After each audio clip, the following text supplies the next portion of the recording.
what Virgil did for Louis is what Grace Welsbonner will do for Hermes, in which no fashion houses can do, is make it accessible to the black culture, make them have an opening to be in the culture, because they can't do it on their own, because Paris has a lot of things. Paris has the status, Paris has the money, Paris is the mecca for fashion. They have the legacy, but what y'all don't have is y'all don't have the culture. Let's begin finally with Hermes. Written. What is going on? Because I heard two names for the first time in a long time. It was Hermes and it was Grace Welsbonner. I didn't even know like nothing about Shorty. I remember when niggas was sporting the Hermes belts back in high school and shit. If you had a Hermes belt, you was getting checked. they were checking to see if that, fake Hermes no, like belts I'm too. talking about niggas would go on your fucking band, grab the shit, take it off, and inspect that motherfucker. I tell y'all every is the episode, stitching correct? 1 in 10. DL, nigga. Cause like, what are we talking The way about? niggas was taxing you for like the clothing you had on, bro. I remember, I will never forget the fucking tongue on my Metallicas. The tongue on my Metallica 5s. It was bubbly. It was bubbly, but the nigga thought it wasn't bubbly enough. So he looking at my shit thinking I got fake Jordan 5s on. Embarrassing. It's just they was on that. Cause like on bullshit. But going back to the breaking news. One, this is the craziest news we have seen. And this is like one that we should celebrate. It is. Grace Welsbonner just became the creative director of Hermes. Right out. We never usually get a really good. Who's Grace Welsbonner? I'm so proud of her, bro. Yeah, take him through. I've only ever heard her name in like passing as And like a of legend. things. Grace Welsbonner is she's been one of the most popping designers out for years. She's a London-based designer, but I think a lot of people know her she did a lot of collab work with Adidas, and she's really known for like making the Sambas popular again, because they had the regular Sambas, and then she had her own version of the Sambas. It was called the Welsbonner Sambas, and they would be like, it was different colorways, but the ones people known is like the tongue is like flipped back, and it was like metallic, and everyone was buying it. That like kind of revived the Sambas around that 2023 and 2024 like time period. And y'all knew about Grace Welsbonner during the Met. Like, really a lot of America was starting to get to know her after the Met because she represented Lewis Hamilton, who was on the chair of the Met, of the whole thing, with his whole suit. And first off, when I heard about the news with Hermes, I immediately was like, oh my God, this is like insane. Like, this is almost like, this is not almost. This is the equivalent of Virgil joining Louis Vuitton. Yeah. Because she's the first black woman creative director of Hermes ever. Yeah. Oh, that's wild. Yeah, of menswear. I did not know that Grace Welsbonner was a black woman. Yeah. This entire time. Oh, no. yeah. Y'all finna freak out. Nigga, she's Jamaican. Yeah. Her father's Jamaican.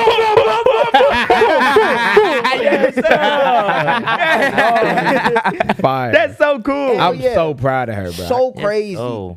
I want to give y'all a little context of like how crazy she really is, right? So she went to a college at CSM at Central St. Martin's. It's a very prestigious fashion school, and very prestigious. The fashion school. You go there. She ended up graduating around 2014, and that's when she started her brand. Literally straight out of college, she started Welsbonner.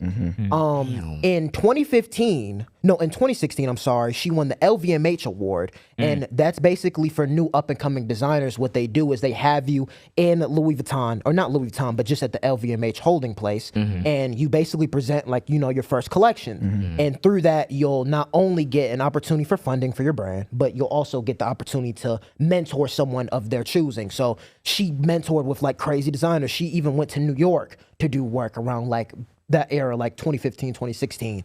And in 2015, she ended up winning New Emerging Talent from British Fashion Awards for menswear. Mind you, I told you, Grace Welsbonner graduated college in 2014. Wait, in 2015 she won that award? So- Yes, she's for a New Emerging Talent. different. Immediately. That's different. Holy shit. Then in 2016, I said the LVMH. And then in 2021, Grace Welsbonner won Best Man Designer of the Year.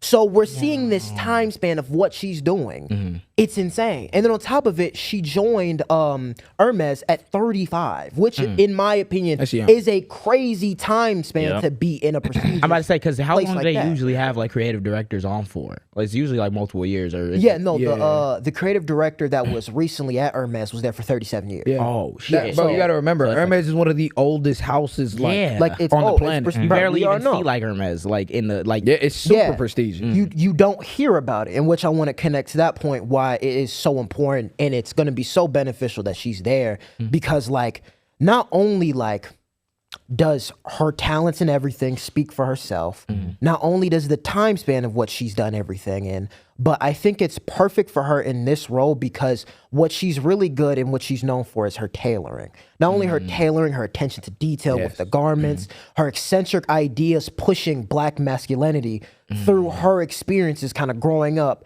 And one thing I really love about her is her ability to tell a story. In my opinion, she's one of the best storytellers as a designer out because she always has reference points. She's always including the people around her reference points. Basically, instead of using it as a commodity, as a selling point, she's always paying homage to not only her culture, but everything out there. And in 2015, when she ended up graduating, in 2014, when she graduated CSM, and she presented her first collection for Wales Bonner, it was called Ebonics. And it was a reference from James Baldwin. And basically what that collection was, she was trying to push black masculinity at a time where like it was faced with hella shit. And can we go to the assets real quick? I want to show y'all the picture of the collection. That was her first collection she did. That's and as her you can first see, collection? her first collection for Wales Bonner. That's insane. Can we crazy. zoom into the guys with like the crystals over their head? Yeah. Like you can That's like this so isn't hard, those are all I always butcher the name, but Swarovski crystals. Swarovski. All Those are over all it. Swarovski crystals. Yeah. Just so crazy. And you That can shit see look like what Tezo be wearing. Tizo. Yeah, Tezo. hell yeah. And yeah. this is around 2015, bro. We knew what era fashion was in 2015, I'm bro. about This to is say, insane. This was not like, if you look at, I feel like this would be like now what people would try to do for like black dandyism. This is back in 2015. That's fine. You can literally see it. Like this is a lot of things that people are wearing now, and this is pushing the general standard of what a black man should be wearing. So then we have that collection, and then her debut, her actual fashion show in 2017 was Ezekiel. That's what it was called. Can we go to the next thing? And Ezekiel, her spring-summer 17 collection was inspired by the 1930 crowning of the Emperor of Ethiopia, direct from the lineage of King Solomon. Damn. Yes, and I as was you gonna see, say, you see the fucking the jacket. It looks like the shit that like the kings and stuff yeah, be you wearing. see from the jacket kind of has that cape in the back, and like Matt said, that hat, literally getting that representation of like damn near emperor, even like kind of like the necklace going down. She's Can we just go to fire. the next? Hell Crazy. yeah. Fire. Can we go to the next slide? Yeah, I've been fucking with her shit. Just insane. And That's y'all hard. are really gonna like this one. This was her next collection. It was called Lovers Rock. And what Lovers Rock paid homage to was her Jamaican father. I'm about to say, I can tell by the colors on it. It looks Yeah. Nigga, you can tell by the hat. You can tell by the the fit. hat- Nigga, it look like hat is Uncle everything. It look like every uncle we got. Yeah. Literally, she not only had the clothes that represented her father and everything about her Jamaican history, but she even had Jamaican artists there performing. Carrie James Marshall, I don't know how to pronounce his name, Lubuenia, Hamid, I think you might know that one. Which one? Right here. I'm gonna say, I'm trying to, if I recognize. Ania. But y'all know the next one. She got a Kendrick there. So The open toes and the shoes. Too. Yeah. How they be walking in the everything. slippers. Also, too, I wanna sidetrack a little bit. What is so cool, and I know y'all will fuck with it too, what's so cool about Lovers Rock, and it connects to a lot of her design language, especially with Adidas, the sambas and a lot of the tracksuits are inspired by Jamaican culture, which is insane now that all these Americans are now like really like getting this shit. That was Yeah. like Yeah. staples. They don't in even know Jamaica about back it. Yeah. then. Yeah, the Like, cool that ass, runnings. yeah, cool, I was about to say shit like I found out Adidas was like a big staple yeah, in Adidas Jamaica. been a staple in Jamaica Yeah, for years. which yeah. is insane. Can we Tracksuits. go to the next Especially Fly. focus on like track and field. Insane. This is the same Lovers Rock collection. Crazy It screams jacket. Jamaica. Y'all don't understand how like the vibe is matching. Hat is perfectly. crazy. That's so cool. The stacked layering on the pants, ridiculous, bro. Literally reminds me of like Jamaica, like 1950s or something. It must have been. That's such a cool fit. So crazy. So now these are all the pictures. Now giving y'all the context of why not only she's so important, she's amazing at designing and everything.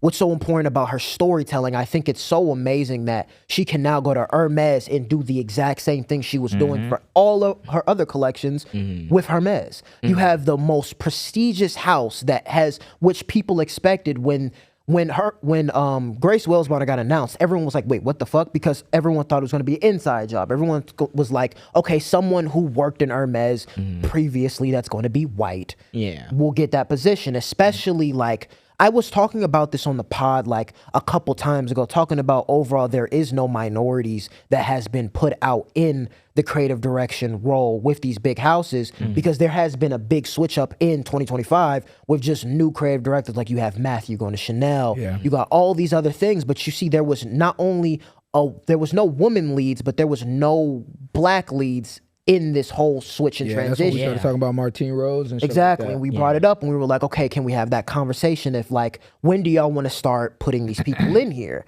So then you see Grace Wellsbonner in there and you see now, I was talking with Matt, you see there's a recession happening and you see all these moves. There is a recession, bro, because you're seeing all these moves that have been happening so drastic and quick. And you're like, wait, that doesn't make any sense. Like Jonathan Anderson and Dior, like, why is that happening? But you can see, like, the fashion industry right now, you're getting desperate. The fashion industry right now needs something different, bro. How can the industry change if the perspective stays the same? That's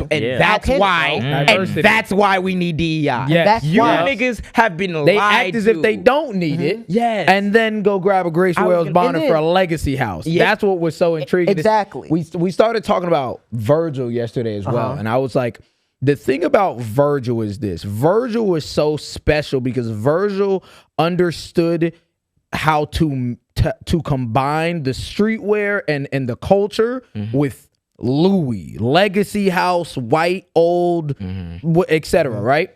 You see someone like Pharrell. Pharrell is a good designer. The problem with Pharrell is I don't think Pharrell is capable of mending, of bringing those two ideals together the way Virgil did. A lot of these houses look for that diversity, look for that change, especially during times like the recession. He brought that up and I was like, no, you're dead on. Because they look for that shit, even though, right, especially white people, right, they act as though they don't need black people. They act as though they don't need DI, but then you need it. Because let's be real, when we talk about Virgil, right, why this is so important, why I compare Virgil joining Louis to this and why they're both the same, if anyone, this is damn near more important too, because like what Virgil did for Louis is what Grace Wellsbonner will do for Hermes, and which no fashion houses can do is make it accessible to the black culture, make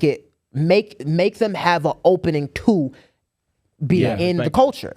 Because they can't do it on their own because Paris has a lot of things. Paris has the status. Paris has the money. Paris is the mecca for fashion. They have the legacy, but what y'all don't have is y'all don't have the culture. So y'all need someone like that. Y'all needed a Virgil to get in to bring the culture. That's why Louis, the whole design of it, the whole thing changed when Virgil came in there because what he brought was not only new designs, new eccentric things that the industry needed and pushed, but he brought the culture. And everything I showed y'all with her storytelling and how she represents black culture, she will do the same for Hermes, and Hermes will be nothing.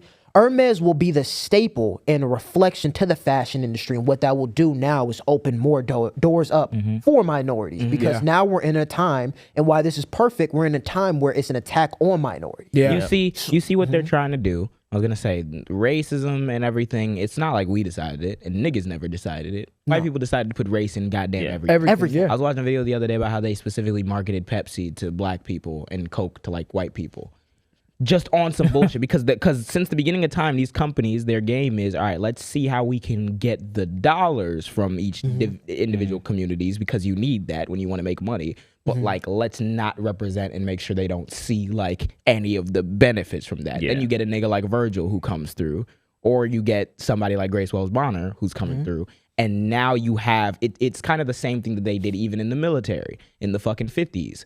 They a lot of people talk about like the Democrats are racist and everything. Why the fuck do you think that one day one of these niggas was like, we should desegregate the military?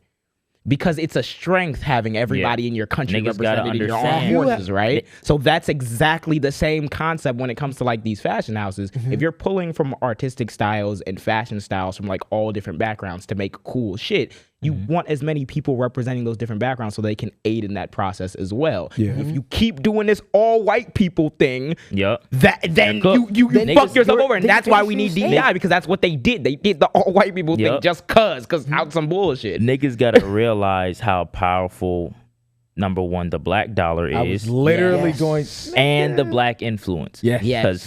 They recognize it. They only give it credit once it becomes like the white people thing. They take it and they bastardize it. But it starts here every exactly. fucking time. I'm glad that you said that. It's like they should be bland as hell. We come in, we spice it up. Anytime we touch something, we turn it into gold. They oh shit, it turns into gold. Let's put our hands on it. And it turns to fool's gold. Literally, when they touch it. What is so, because you had said the black dollar and influence. I think influence like is the number one thing when it comes to creative direction. And that's what fashion has become now, is the creative director has to have some form of influence. And you see she has it because like, bro, like she has a lot of the black community behind her. She's represented it throughout her years of designing. And what that does is, because even in the beginning, right, you had said something really important. You were like, you don't even hear about Hermes. You don't hear about Hermes because it's not accessible to niggas. At all. Not only to accessible as in price, but it's not accessible as in it's not relatable. Like when you look at Oak Bluffs, right? When you look at Polo, those collections, not a lot of black people can afford it. It's $500. But in another way, that influence, having a black creative director and making it relatable to black people, that's where you kind of have that influence. That's the power of it. That's where it goes to more people, the reach goes.